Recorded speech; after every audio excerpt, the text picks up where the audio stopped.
ਦੋ ਪਲ ਪ੍ਰੋਗਰਾਮ ਦੇਖਣ ਵਾਲੇ ਸਾਰੇ ਵੀਰਾਂ ਭੈਣਾਂ ਨੂੰ ਸਤਿ ਸ੍ਰੀ ਅਕਾਲ ਜੀ। ਆਸ ਕਰਦਾ ਹਾਂ ਰੋਜ਼ ਦੀ ਤਰ੍ਹਾਂ ਤੁਹਾਨੂੰ ਅੱਜ ਵੀ ਪ੍ਰੋਗਰਾਮ ਵਧੀਆ ਲੱਗੂਗਾ। ਰੋਜ਼ਾਨਾ ਕੋਈ ਨਾ ਕੋਈ ਆਪਾਂ ਤੁਹਾਡੇ ਸਾਹਮਣੇ ਨਵੀਂ ਕੋਈ ਕਹਾਣੀ, ਕੋਈ ਦਾਸਤਾਨ, ਕੋਈ ਸੱਚਾਈ ਜੋ ਅਲੱਗ-ਅਲੱਗ ਲੇਖਕਾਂ ਦੀ ਲਿਖੀ ਹੁੰਦੀ ਹੈ ਤੁਹਾਡੇ ਸਾਹਮਣੇ ਪੇਸ਼ ਕਰਦੇ ਹਾਂ। ਤੁਹਾਡਾ ਆਪਣਾ ਕਿਰਨਪ੍ਰੀਤ ਸਿੰਘ ਤੂਰ। ਅੱਜ ਦਵਾਤ ਵਿਚਲਾ ਭੂਤ ਬੂਟਾ ਸਿੰਘ ਵਾਕਫ ਜੀ ਦਾ ਲਿਖਿਆ ਹੋਇਆ ਤੁਹਾਨੂੰ ਪੜ੍ਹ ਕੇ ਸੁਣਾਵਾਂਗੇ। ਆਸ ਕਰਦਾ ਕਿ ਵਧੀਆ ਲੱਗੂਗਾ। ਗੱਲ 4 ਕੁ ਦਹਾਕੇ ਪੁਰਾਣੀ ਹੈ। 19 ਦਿਨੀ 10ਵੀਂ ਜਮਾਤ ਦਾ ਵਿਦਿਆਰਥੀ ਸੀ।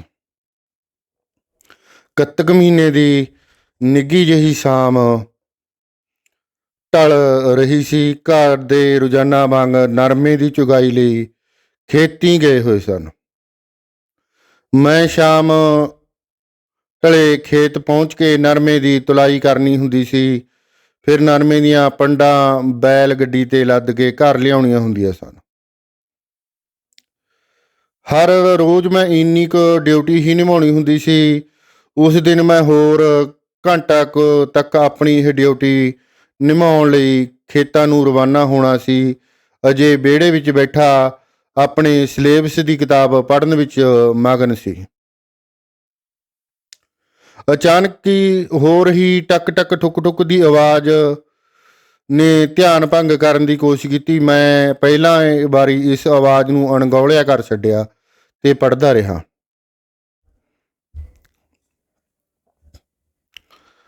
ਥੋੜ੍ਹੀ ਦੇਰ ਬਾਅਦ ਫਿਰ ਉਹੀ ਟਕ ਟਕ ਠੁਕ ਠੁਕ ਦੀ ਆਵਾਜ਼ ਆਈ। ਮੈਂ ਗੌਰ ਨਾਲ ਪੜਤਾਲ ਕੀਤੀ ਤਾਂ ਸਮਝ ਆਈ ਕਿ ਇਹ ਆਵਾਜ਼ ਪੇਟੀਆਂ ਸੰਦੂਕਾਂ ਵਾਲੇ ਕਮਰੇ ਵਿੱਚੋਂ ਆ ਰਹੀ ਸੀ।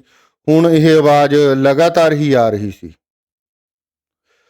ਅਛੋਪਲੇ ਜੇ ਉੱਠ ਕੇ ਕਮਰੇ ਦੇ ਬੂਹੇ ਤੱਕ ਪਹੁੰਚ ਗਿਆ। ਕਮਰੇ ਦੇ ਅੱਧ ਖੁੱਲ੍ਹੇ ਬੂਹੇ ਨੂੰ ਮੈਂ ਪੂਰੀ ਤਰ੍ਹਾਂ ਖੋਲ੍ਹ ਦਿੱਤਾ, ਪਰ ਹੁਣ ਕਿਸੇ ਵੀ ਕਿਸਮ ਦੀ ਆਵਾਜ਼ ਮੇਰੇ ਕੰਨੀ ਨਹੀਂ ਪੈ ਰਹੀ ਸੀ।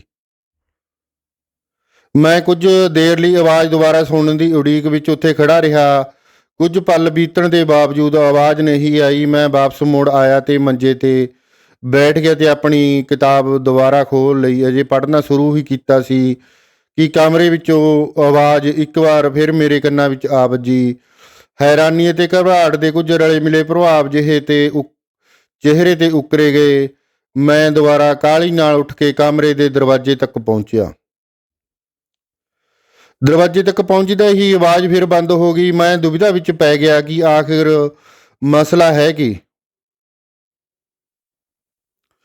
ਆਖਿਰਕਾਰ ਕਮਰੇ ਵਿੱਚ ਪਈਆਂ ਪੇਟੀਆਂ ਤੇ ਸੰਦੂਕ ਦੇ ਚੁਪੇਰੇ ਤੋਂ ਹੇਠਾਂ ਸਾਰੇ ਪਾਸੇ ਗਹੁ ਨਾਲ ਛਾਣਬੀਣ ਕੀਤੀ। ਸੋਚਿਆ ਸ਼ਾਇਦ ਕੋਈ ਚਿੜੀ ਜਨੌਰ ਹੀ ਨਾ ਬੈਠਾ ਹੋਵੇ ਜਿਹੜਾ ਇੱਦਾਂ ਦੀ ਆਵਾਜ਼ ਕਰਦਾ ਹੋਵੇ। ਕਾਫੀ ਦੇਰ ਜਾਂਚ ਪੜਤਾਲ ਤੋਂ ਬਾਅਦ ਵੀ ਕੁਝ ਅਜਿਹਾ ਦਿਖਾਈ ਨਾ ਦਿੱਤਾ ਜਿਸ ਨਾਲ ਇਹ ਆਵਾਜ਼ ਪੈਦਾ ਹੁੰਦੀ ਹੋਵੇ। ਪੂਰੀ ਤਸੱਲੀ ਮਗਰੋਂ ਮੈਂ ਫਿਰ ਵਾਪਸ ਆ ਕੇ ਮੰਜੇ 'ਤੇ ਬੈਠ ਗਿਆ। ਉਂਝ ਮੇਰੀਆਂ ਅੱਖਾਂ ਤੇ ਕੰਨ ਅਜੇ ਵੀ ਕਮਰੇ ਵੱਲ ਹੀ ਸਨ ਕਿ ਸ਼ਾਇਦ ਆਵਾਜ਼ ਫਿਰ ਸੁਣਾਈ ਦੇਵੇ, ਪਰ ਹੁਣ ਕਾਫੀ ਦੇਰ ਤੱਕ ਕਿਸੇ ਕਿਸਮ ਦੀ ਕੋਈ ਆਵਾਜ਼ ਸੁਣਾਈ ਨਹੀਂ ਦਿੱਤੀ। ਮੈਂ ਦੁਬਾਰਾ ਪੜ੍ਹਨਾ ਸ਼ੁਰੂ ਕਰ ਦਿੱਤਾ। ਕੁਝ ਹੀ ਦੇਰ ਬਾਅਦ ਟਿਕ ਟਿਕ ਦੀ ਆਵਾਜ਼ ਫਿਰ ਆਉਣੀ ਸ਼ੁਰੂ ਹੋ ਗਈ।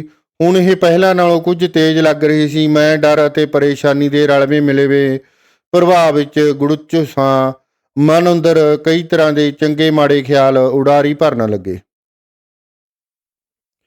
ਡਰ ਭਾਰੂ ਹੋ ਰਿਹਾ ਸੀ। ਅਚਾਨਕ ਵਿਗਿਆਨ ਵਾਲੇ ਅਧਿਆਪਕ ਦੀ ਗੱਲ ਮਨ ਮਸਤਕ ਵਿੱਚ ਉਤਰ ਗਈ। ਦੁਨੀਆ ਅੰਦਰ ਕੋਈ ਭੂਤ ਪ੍ਰੇਤ ਨਹੀਂ ਹੁੰਦਾ। ਸਭ ਮਨ ਦੇ ਵਹਿਮ ਹੁੰਦੇ ਨੇ। ਉਹ ਸਾਨੂੰ ਅਕਸਰ ਵਹਿਮਾਂ ਭਰਮਾਂ ਬਾਰੇ ਜਾਣਕਾਰੀ ਦਿੰਦੇ ਰਹਿੰਦੇ ਸਨ। ਕਈ ਮਹੀਨੇ ਪਹਿਲਾਂ ਪਿੰਡ ਵਿੱਚ ਲੱਗੇ ਤਰਕਸ਼ੀਲ ਮੇਲੇ ਵਿੱਚ ਵੀ ਤਰਕਸ਼ੀਲਾਂ ਨੇ ਵਹਿਮਾਂ ਭਰਮਾਂ, ਭੂਤਾਂ ਪ੍ਰੇਤਾਂ, ਅਖੌਤੀ ਸਾਧ ਬੂਬਨਿਆਂ ਦੇ ਪਰਦੇ ਫਾਸ਼ ਕੀਤੇ ਸਨ। ਇਹ ਸਭ ਗੱਲਾਂ ਚੇਤੇ ਕਰਕੇ ਮੈਂ ਇੱਕ ਵਾਰ ਫਿਰ ਹੌਸਲੇ ਵਿੱਚ ਹੋ ਗਿਆ। ਮੈਂ ਉੱਠਿਆ ਤੇ ਕੰਧੋਲੀ ਕੋਲ ਪਈ ਬਲਦਾਂ ਨੂੰ ਹੱਕਣ ਵਾਲੀ ਪੁਰਾਣੀ ਸੋਟੀ ਚੁੱਕ ਪੋਲੇ ਪੱਬ ਧਰਦਿਆਂ ਦਰਵਾਜ਼ੇ ਤੱਕ ਜਾ ਪਹੁੰਚਿਆ। ਆਵਾਜ਼ ਫਿਰ ਬੰਦ ਹੋ ਗਈ। ਮੈਂ ਦਰਵਾਜ਼ੇ ਦੇ ਓਹਲੇ ਛੁਪ ਕੇ ਖਲੋ ਗਿਆ। ਦੁਬਾਰਾ ਆਵਾਜ਼ ਦੀ ਉਡੀਕ ਕਰਨ ਲੱਗਾ। ਕਾਫੀ ਦੇਰ ਬਾਅਦ ਫਿਰ ਆਵਾਜ਼ ਆਉਣ ਲੱਗ ਪਈ। ਮੇਰਾ ਅੰਦਾਜ਼ਾ ਸਹੀ ਸੀ, ਇਹ ਆਵਾਜ਼ ਸੰਦੂਕ ਦੇ ਉੱਪਰੋਂ ਆ ਰਹੀ ਸੀ। ਮੈਂ ਪੱਬਾਂ ਭਾਰ ਹੋ ਕੇ ਸੰਦੂਕ ਦੀ ਛੱਤ ਵੱਲ ਨਿਗਾਹ ਮਾਰੀ। ਕਮਰੇ ਅੰਦਰ ਪੈ ਰਹੀ ਮੱਧਮ ਜਿਹੀ ਰੌਸ਼ਨੀ ਵਿੱਚ ਮੈਂ ਦੇਖਿਆ ਸੰਦੂਕ ਤੇ ਟੇਢੀ ਪਈ ਸਿਆਹੀ ਵਾਲੀ ਕੰਚ ਦੀ ਦਵਾਤ ਹਿੱਲ ਰਹੀ ਸੀ।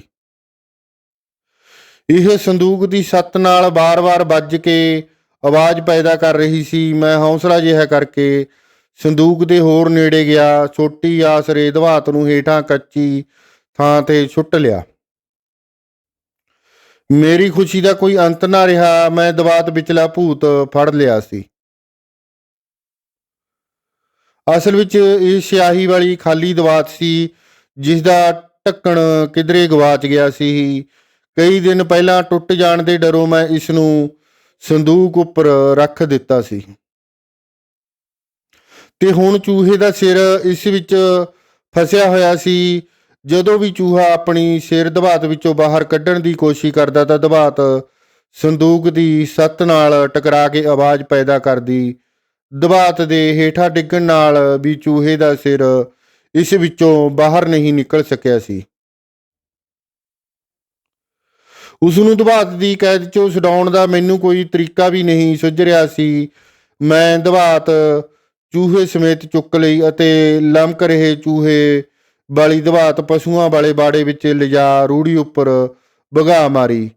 ਕੰਚ ਦੀ ਦਵਾਤ ਰੂੜੀ ਨੇੜੇ ਪਈ ਇੱਟ ਨਾਲ ਟਕਰਾ ਕੇ ਚਕਨਾਚੂਰ ਹੋ ਗਈ, ਪਰ ਚੂਹਾ ਬਚ ਗਿਆ। ਉਹ ਦੌੜ ਕੇ ਪਾਥੀਆਂ ਵਾਲੇ ਗਹੀਰੇ ਵਿੱਚ ਜਾ ਲੁਕਿਆ। ਇਸ ਤਰ੍ਹਾਂ ਦਵਾਤ ਵਾਲਾ ਭੂਤ ਫੜਿਆ ਗਿਆ। ਸਾਡੇ ਨਾਲ ਵੀ ਜੀਵਨ 'ਚ ਕਈ ਵਾਰ ਇਸ ਤਰ੍ਹਾਂ ਹੋ ਜਾਂਦਾ ਹੈ ਵੀ ਕਈ ਵਾਰੀ ਬੰਦਾ ਇਕੱਲਾ ਹੁੰਦਾ ਤੇ ਬਹੁਤ ਸੋਚਦਾ ਵੀ ਯਾਰ ਇਹ ਕੀ ਹੋ ਰਿਹਾ, ਇਹ ਆਵਾਜ਼ ਕਿੱਥੋਂ, ਕੀ ਹੋ ਰਿਹਾ, ਪਰ ਅਸੀਂ ਸੋਚਦੇ ਹਾਂ। ਕਈ ਵਾਰੀ ਡਰ ਵੀ ਹਾਵੀ ਹੋ ਜਾਂਦਾ, ਪਰ ਨਹੀਂ, ਉਹਦੇ ਪਿੱਛੇ ਕੋਈ ਨਾ ਕੋਈ ਵਿਗਿਆਨਿਕ ਕਾਰਨ ਜ਼ਰੂਰ ਹੁੰਦਾ ਹੈ, ਜਿਸ ਤੋਂ ਕਿ ਸਾਨੂੰ ਘਬਰਾਉਣਾ ਨਹੀਂ ਚਾਹੀਦਾ। ਕੋਈ ਚੀਜ਼ ਕੋਈ ਵੀ ਉਹਦੇ ਵਿੱਚ ਅਖੀਰ ਨੂੰ ਵਿਗਿਆਨ ਵੱਲੋਂ ਹੱਲ ਕੱਢਿਆ ਹੀ ਹੁੰਦਾ। ਸਾਨੂੰ ਡਰਨ ਦੀ ਲੋੜ ਨਹੀਂ ਹੁੰਦੀ, ਘਬਰਾਉਣ ਦੀ ਲੋੜ ਨਹੀਂ ਹੁੰਦੀ। ਥੋੜ੍ਹਾ ਜਿਹਾ ਬਸ ਸਹਿਜਤਾ ਨਾਲ, ਜਿੰਨਾ ਸਹਿਜ ਹੋ ਕੇ ਸੋਚੋਗੇ, ਧਿਆਨ ਦਿਓਗੇ, ਓਨੀ ਛੇਤੀ ਮਸਲੇ ਦਾ ਹੱਲ ਨਿਕਲ ਆਉਂਦਾ। ਕਾਹਲੀ ਨਾਲ ਕੋਈ ਮਸਲੇ ਦਾ ਹੱਲ ਨਹੀਂ ਨਿਕਲਦਾ ਹੁੰਦਾ, ਘਬਰਾਉਣ ਨਾਲ ਕੋਈ ਮਸਲੇ ਦਾ ਹੱਲ ਨਹੀਂ ਨਿਕਲਦਾ ਹੁੰਦਾ। ਸਾਨੂੰ ਸਿਰਫ ਸਹਿਜਤਾ ਤੋਂ, ਨਿਮਰਤਾ ਤੋਂ ਕੰਮ ਲੈਣਾ ਚਾਹੀਦਾ, ਬਸ ਸਭ ਮਸਲੇ ਦਾ ਹੱਲ ਨਿਕਲ ਆਉਂਦਾ। ਧੰਨਵਾਦ ਜੀ। ਕੱਲ੍ਹ ਨੂੰ ਫੇਰ ਕਿਸੇ ਹੋਰ ਵਿਸ਼ੇ ਨਾਲ ਤੁਹਾਡੇ ਰੂਬਰੂ ਹੋਵਾਂਗੇ। ਤੁਹਾਡਾ ਆਪਣਾ ਕਿਰਨਪ੍ਰੀਤ ਸਿੰਘ ਤੋਂ ਧੰਨਵਾਦ।